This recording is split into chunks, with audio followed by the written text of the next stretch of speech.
Hey, welcome back to Acoustic Interlude. I'm John McDonnell, and we are broadcasting from the 30A Songwriters Festival. And we have been out looking for talent. We found somebody that I have admired for a long time.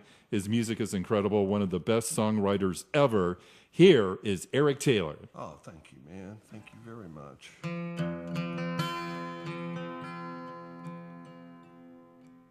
Such a cool thing to be here. Play a song off the new Studio 10 record.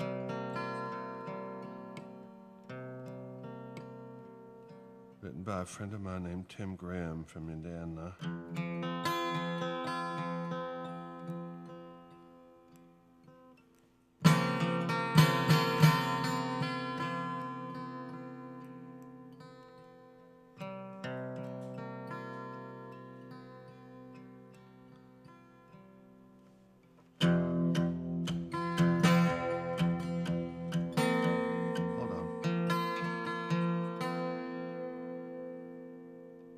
One of the great things about live radio.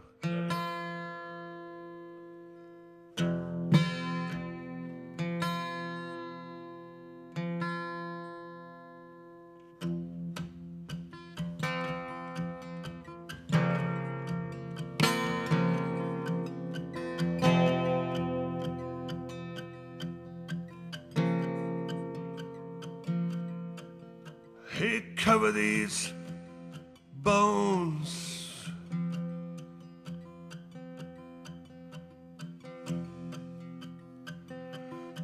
Why don't you take this earth and cover these bones? This path I walk alone. I close my eyes, but I still see all the things you've done to me. Well, I'd hope to die in sacred ground, and I would feel the sun come shining down. I'd hold the wings of a holy bird, and I would circle around this piece of earth. Well, your people came a few at first,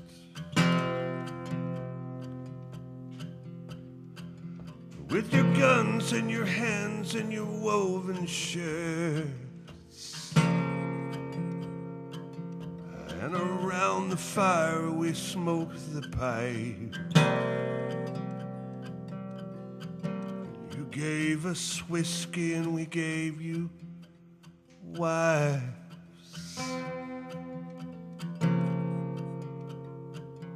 Gave you wine.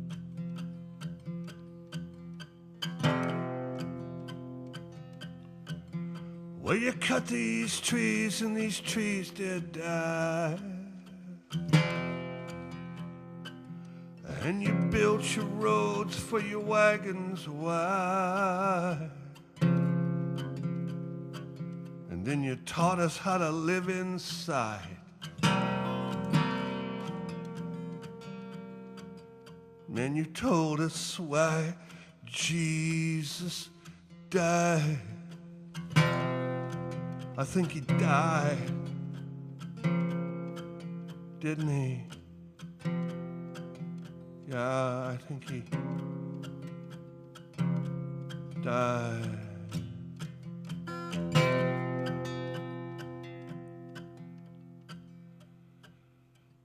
Cover our bones with homes in town.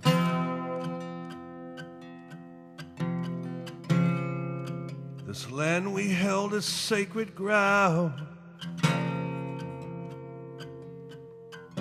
We had enough for all we wanted.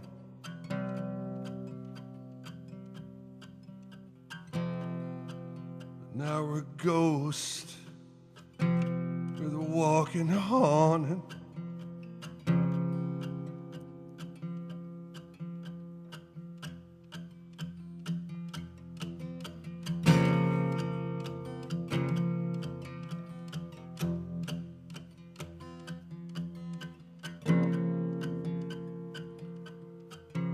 Hey, cover these bones with waves of grass. Yeah, cover these bones with seeds that last. You can tell our stories once we're gone. We're just Indiana. Indiana. We're Indians from Indiana. From Indiana. We're just from Indiana.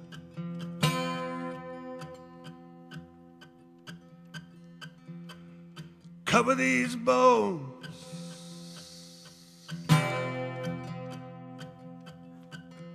Hey, take this earth, cover these bones.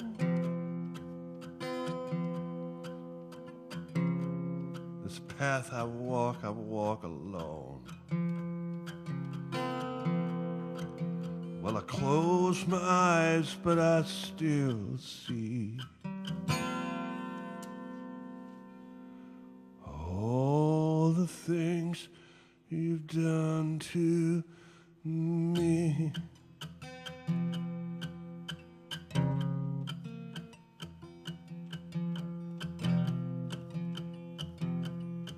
I'm from Indiana, man.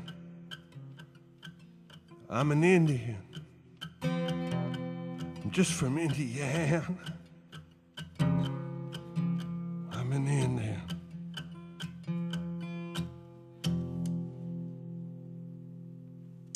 Thanks, y'all.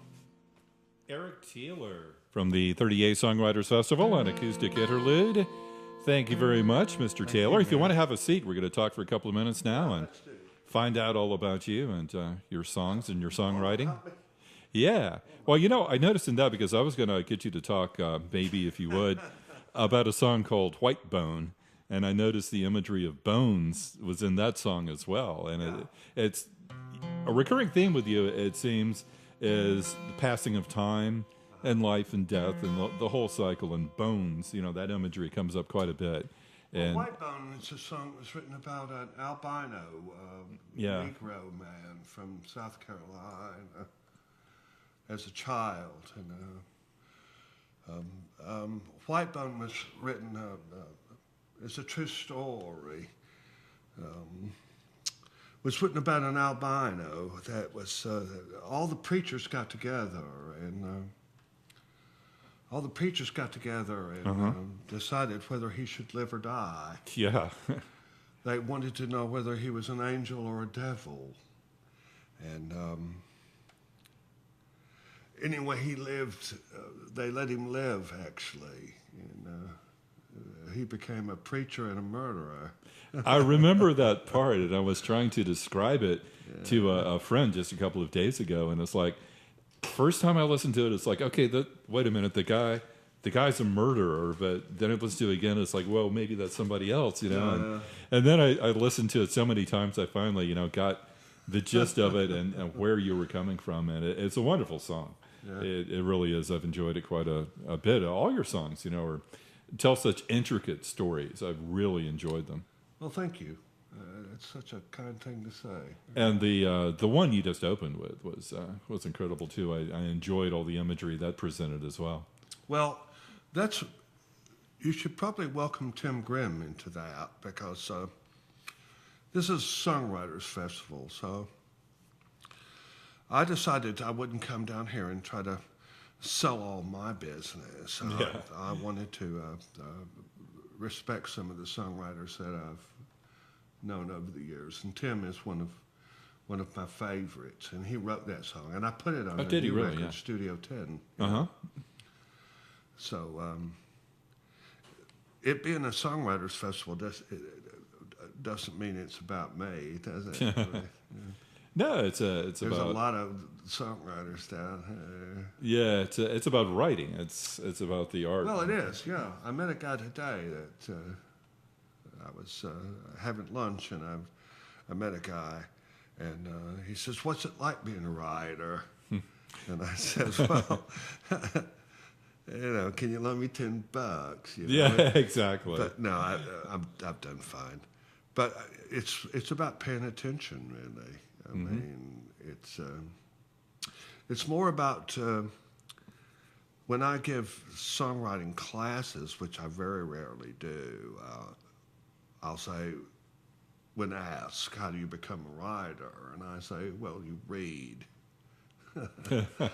You read as much as possible. You read everything. Sure, absolutely. And the second part is edit everything. Extensively, yeah. If you're not aware of the world around you, if you're not aware of what's out there, and if you don't read, how could you possibly write? And I think a lot of people fail to understand that. Well, I think a lot of most of our best songs come from things that we've read about and things that we've studied. Mm-hmm. So I guess that's where I would start if I were being asked about how do you become a writer. You read. Sure. Now, how does an idea start with you specifically? Does something rattling around in the back of your head, and it finally comes out? Something rattling around. Yeah, I keep a notebook, a journal, write every day. Oh, do you really? Still, that's great. Yeah, and not all of them become songs, but eventually they do. But it's good just to get it out there too, right? Well, yeah. I don't believe in writer's block. I've always been very suspicious of anyone that's talked about writer's block. I mean, what would you do if you had a plumbing problem? It's like, I've got a plumbing block today. And Sorry. you call your plumber, and he says, I'd really like to help you out. I'm not into it today. I seem to be blocked up with this. We're talking to you, Eric Taylor from the 30A Songwriters Festival. I'm John McDonnell. The program is Acoustic Interlude, and Eric's going to do 2 more songs for us, and we'll come back and talk a little bit more. Okay. Oh,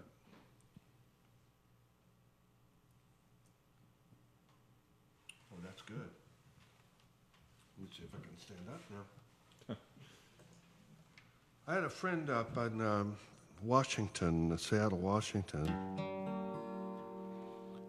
who once said to me, she said, I like the songs that you write about women because you seem to write about strong women.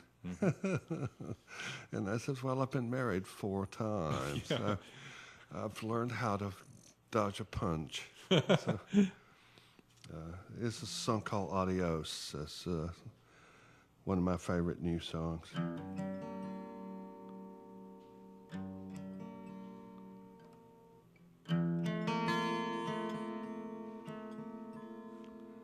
It's about a strong woman who's leaving, and she by God ain't coming back,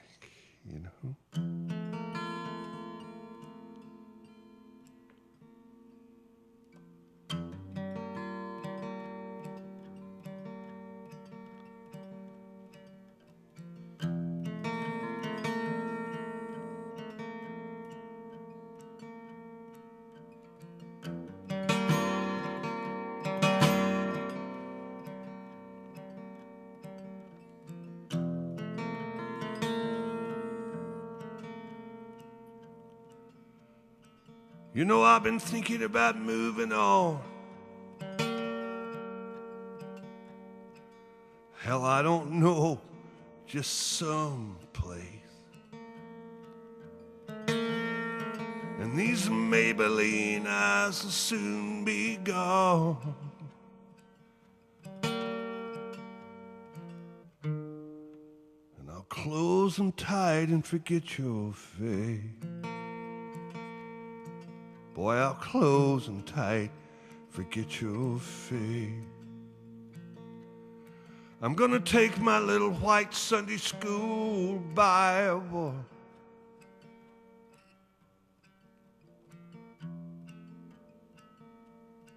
all full of blue-eyed Jews. I'm gonna take my saddle, I'm gonna take my bridle, but I ain't taking you, boy. I ain't taking you.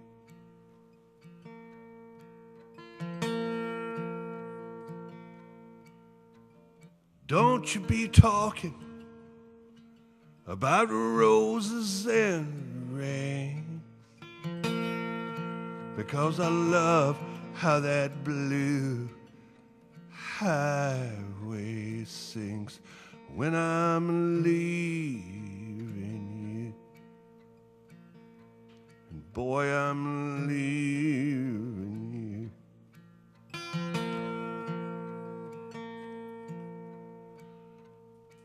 Well, maybe Galveston, maybe Rome. There's a whole world of wild horses out there. You know, it's a big enough place, it'd be hard to go wrong. Anyway, adios, I'm going somewhere. Hey, anyway, I'm going somewhere.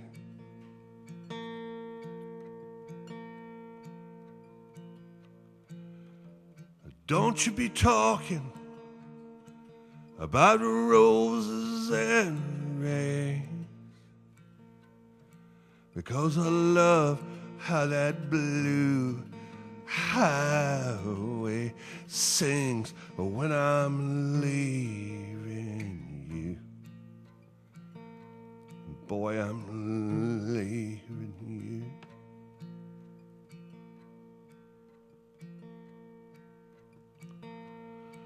I'm gonna take that little flat top box guitar.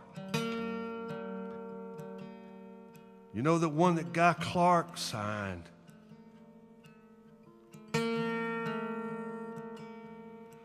Well, you made up things, never got that far. Well, I'm taking it with me, it's mine. I'm taking it with me, it's mine. Hey, don't you be talking about roses and rain, because I love how that blue highway sings when I'm leaving you. And boy, I am leaving you.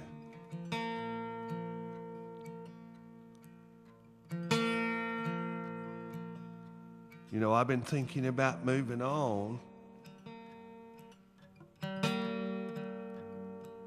Hell, I don't know, just someplace.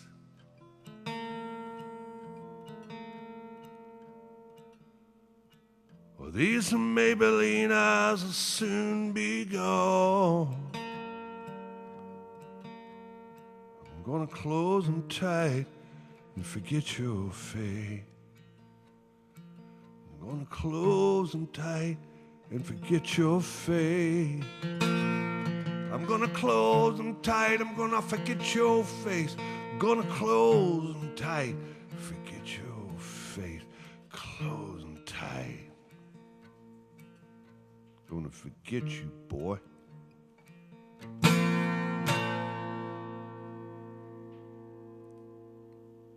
Thanks, y'all. Me to play another? Yeah, go ahead, do another one.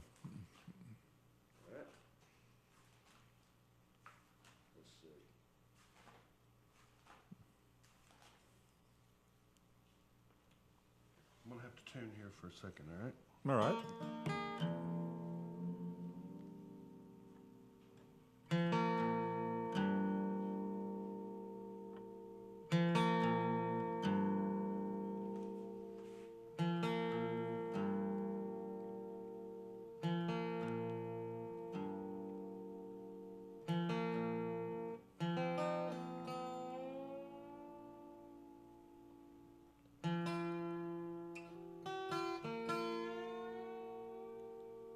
I once lived up in a place called Shepherd, Texas, and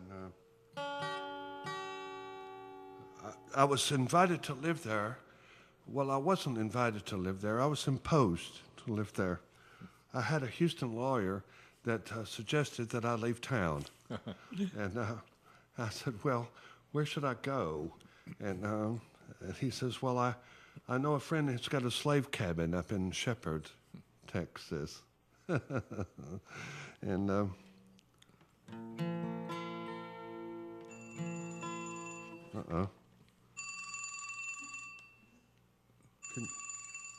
Can you believe it?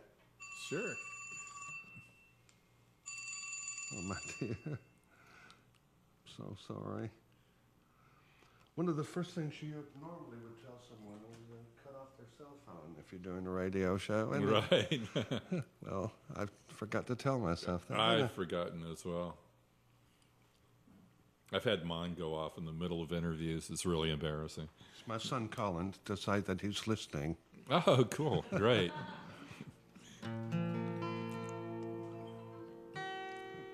Just left a message.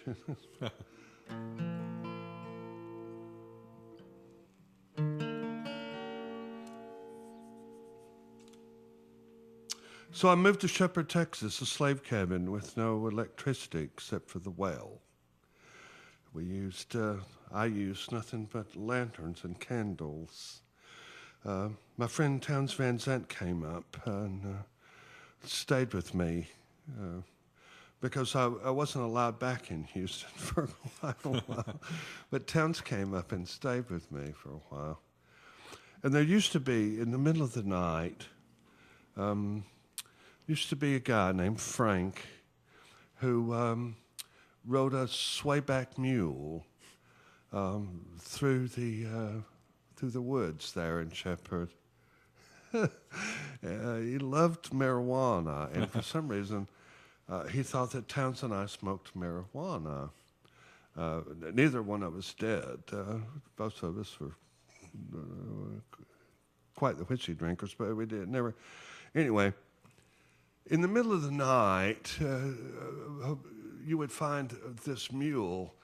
You could hear it clomping through the forest, and it would belch and it would fart. This mule, and on the back of it was Frank. He was 79 years old, and he would drive the mule right up in front of the house, and he would say, "Hippie, hey hippie, y'all still up in there?" And I said, yes, Frank, we are. He says, "You still living with that Indian?" And I said, "He's not an Indian, man. His last name is Van Zandt, Towns Van Zandt. He's a Dutchman. And he ain't no Indian." He said, "Well, it looks like an Indian to me." Anyway, he would drive up to the porch at night, naked, 79 years old, naked on a swayback mule. And he says, "Well, I want y'all to get on out of here." And I said, "What's the problem?" He says, "Well, I think you're crazy. I think y'all crazy. You and that Indian crazy."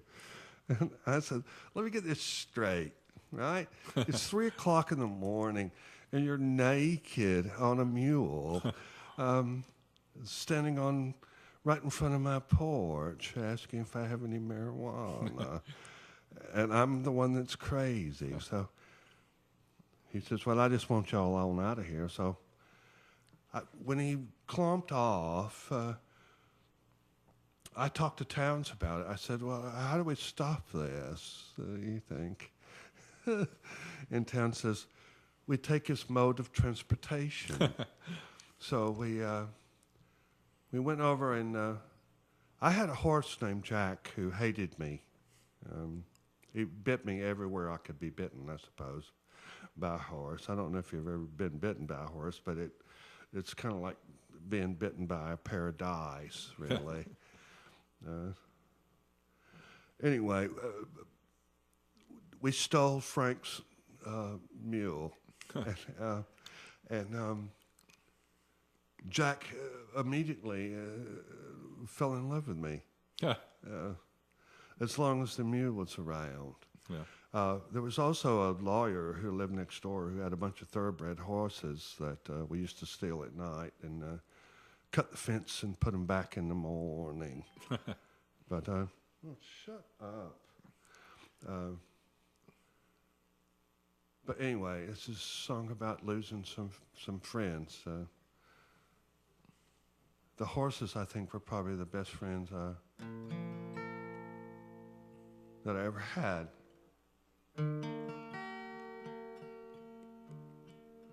But horses, as beautiful as they are, horses are not very smart. No. They have a brain about the size of a walnut, really. But they're so loving and beautiful sometimes. Anyway, here. Song called Texas, Texas, here.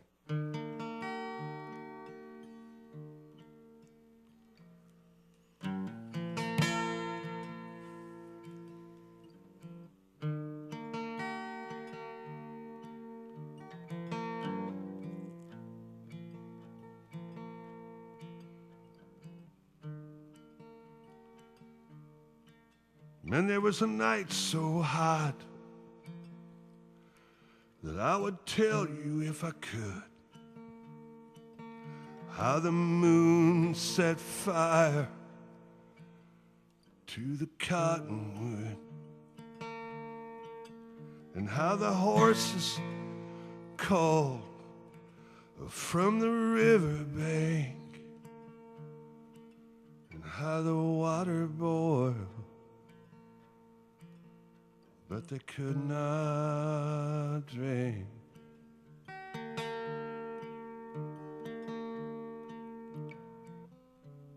Texas, Texas is a good old girl, and I think I'll love her till I leave.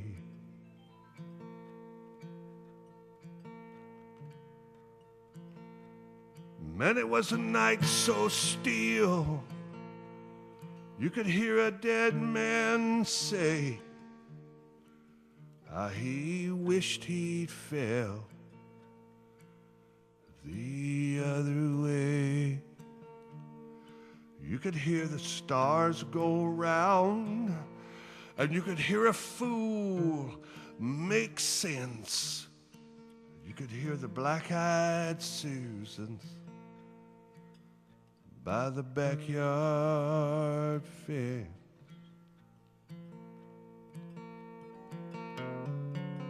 Texas, Texas is a good old girl. I think I'll love her till I leave.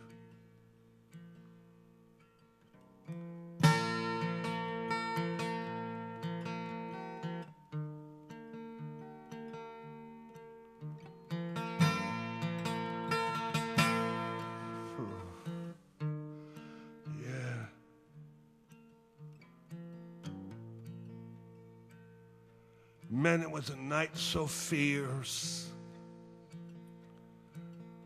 that I lost my shoes. God in heaven lost the golden rule. The blue lightning danced off the water tower, and the big hall clock struck the half an hour.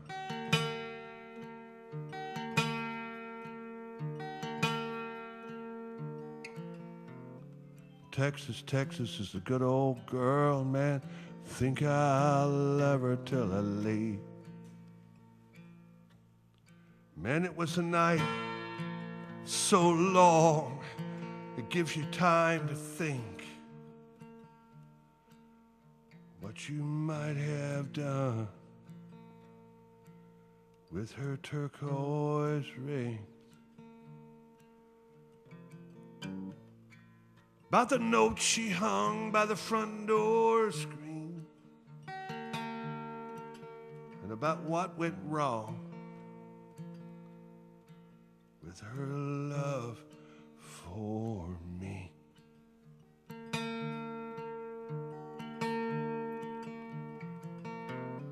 Texas, Texas is a good old girl, man. I think I'll love her till I leave. Man, it was a night so hot, I would tell you if I could how the moon set fire to the cottonwood,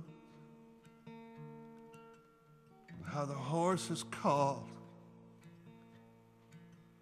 from the riverbed.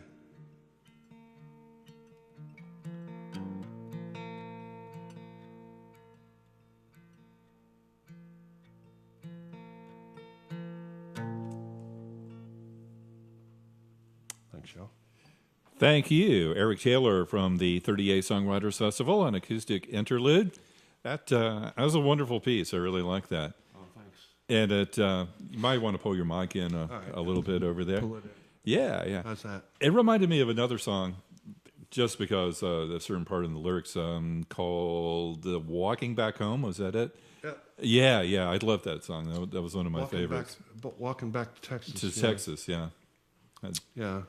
That was a wonderful song. That was imagery of somebody on death row, right? Was facing No, execution. it's about me, actually. Oh, really? One of the few songs I've ever written about myself. Yeah. I don't like write about me, really. Why not? Well, because I know me. Yeah. I don't find myself nearly as interesting as I find you. Probably. Other people, right.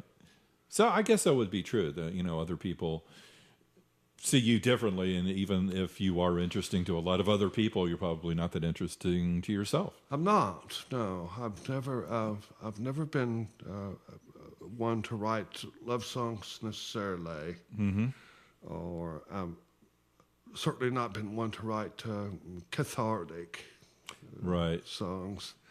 I always like them in the very beginning, but then after I play them 2 or 3 times, it just sounds like, crap. Yeah, exactly. It's like, man, you're not going to be able to sing your way out of this one, buddy. Yeah, I know what you mean, because, some songwriters, when a song is obviously about themselves and their lives, or maybe their families, after you hear it for like the 3rd time, it's like, move on. Yeah. It becomes sort of like, why are you so interested in this? Yeah, exactly. So what have you got coming up? Say you write every day, right? And I certainly believe it, in your journal and all. And you got new songs coming up? Yeah, sure. And new record coming out soon? Well, I just put out a new record, right, Studio 10. I just put that one out. And then right before that, I put out the Live at the Red Shack record. With it was me and Lyle Lovett and my ex-wife Nancy Griffith. Right, Denise Frankie, Marco Fecchio, who's my guitar player from Milan, Italy. Yeah. And we put that one out. Then this last year, I put out Studio 10. Right. So you've been busy?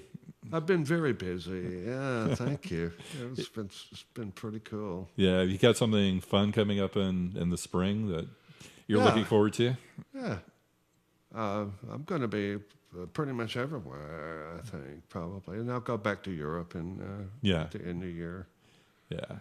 But, I mean, I'm doing about 200 shows a year, I guess, now. Yeah, just trying to slow down, right? Well, it's the only way to make money in this business anymore, really. Sure. It's what the digital internet thieves have done to our business. Yeah, so you just have to get out there and play. Yeah. You got to get there and play and sell records. Yeah, sure. Yeah, absolutely. I mean, people can download my songs off of YouTube for nothing. Yeah. And then one of my songs, you can buy it for 99 cents. I know that it must kill you to see that. I've talked to other artists as well, and it used to be the royalties get a pretty good check, and now it's just literally pennies, nothing, you know, really. from the downloads, just pennies. Especially from things like people who do the. God, my son is relentless, isn't he?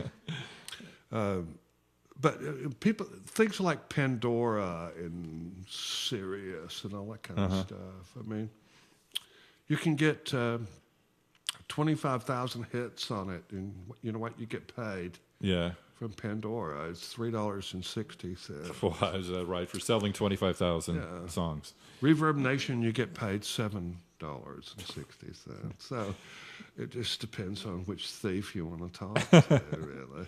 Yeah. Eric, thanks a lot for coming out here. Man, thank you for having me. Have you got one more song you can do for us before you go, though? I could do, yeah. Okay, we'd appreciate it.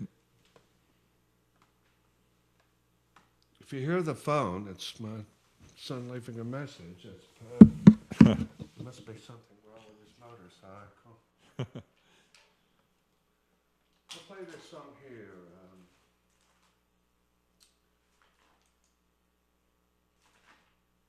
See if I can find that.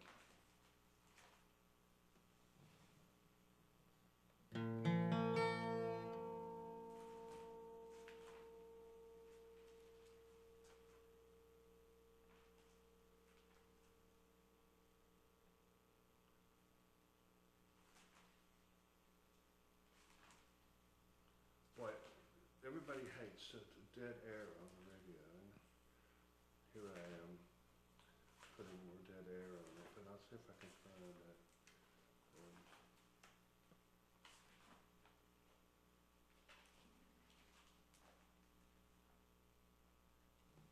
And I have to tune again.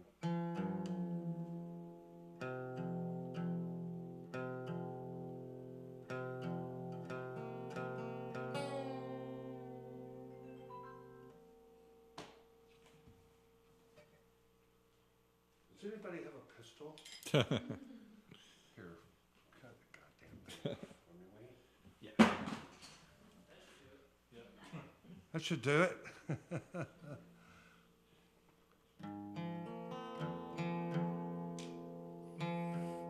You know, this is Songwriters Festival, so.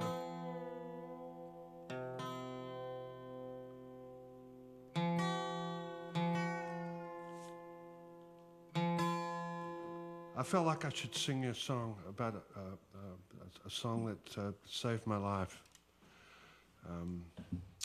I was scheduled to do Austin City Limits on September the 13th of 2001, and there was something that happened on 2011 that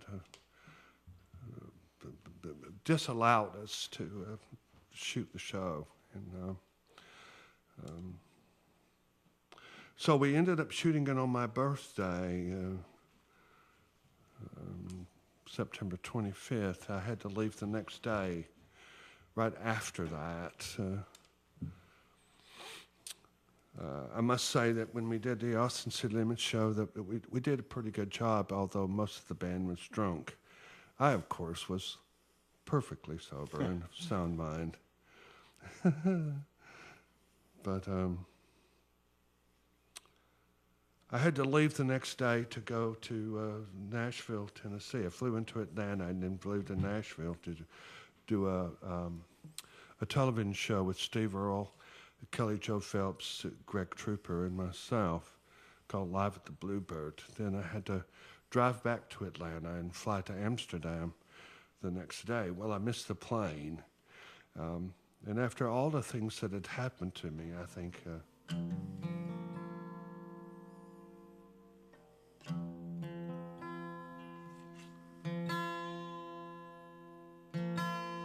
I walked out on the stage at the Paradiso in Amsterdam, one of the great unwashed Americans.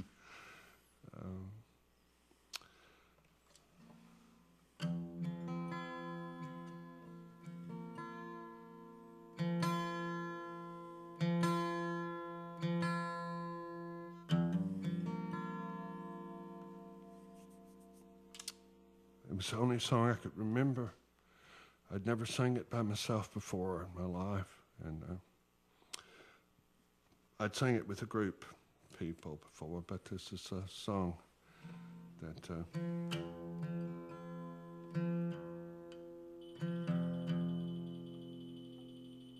I guess since this is a Songwriters Festival, this is a song that saved my life.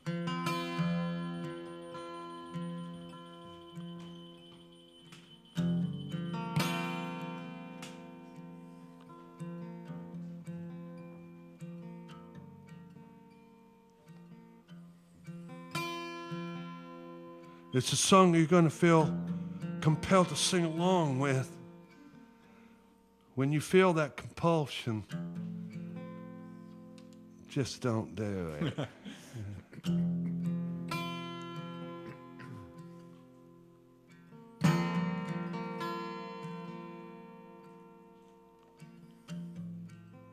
You're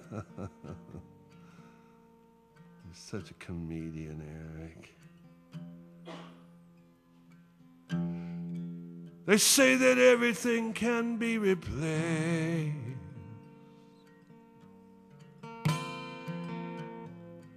They say how every distance is not in you. Man, I remember every face.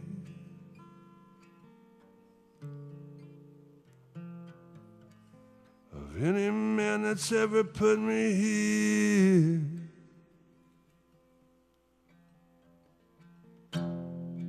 Now see my light come shining, shining from the west down to the east.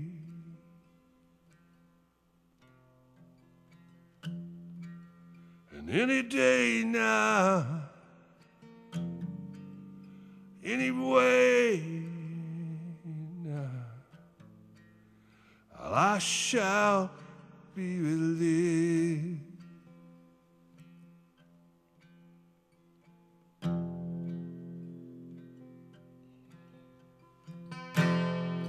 They say that every man needs protection.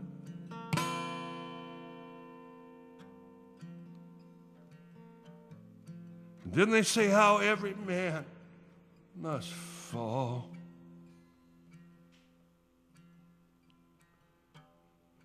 Well, I swear by my reflection,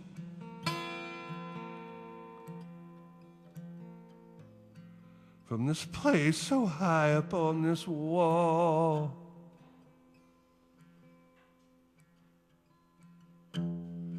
that I see my light come shining, shining. I see it shine from the west down to the east.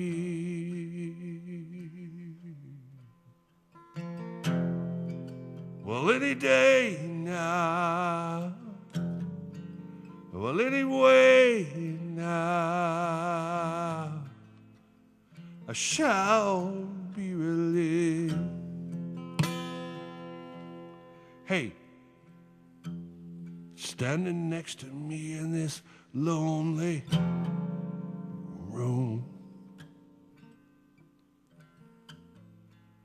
there's a man who swears he ain't to blame.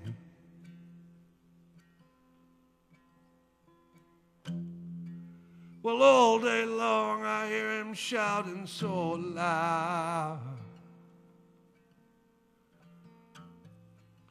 He's crying out how he's been framed.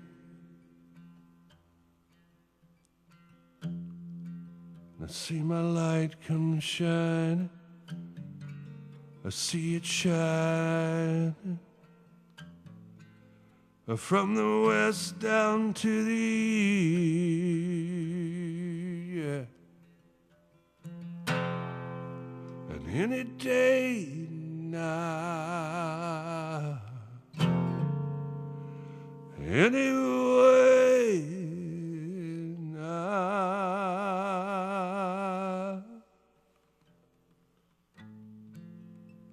man, I'm gonna be relieved.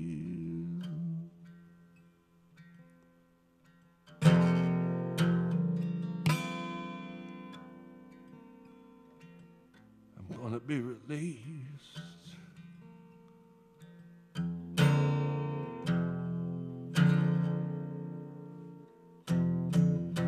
Thanks, Bob. Thank you, Eric Taylor from the 30A Songwriters Festival. I'm John McDonnell. It's Acoustic Interlude on WUWF. Eric, thanks, man. Hey, It was man, thanks for incredible. having me. Thank you.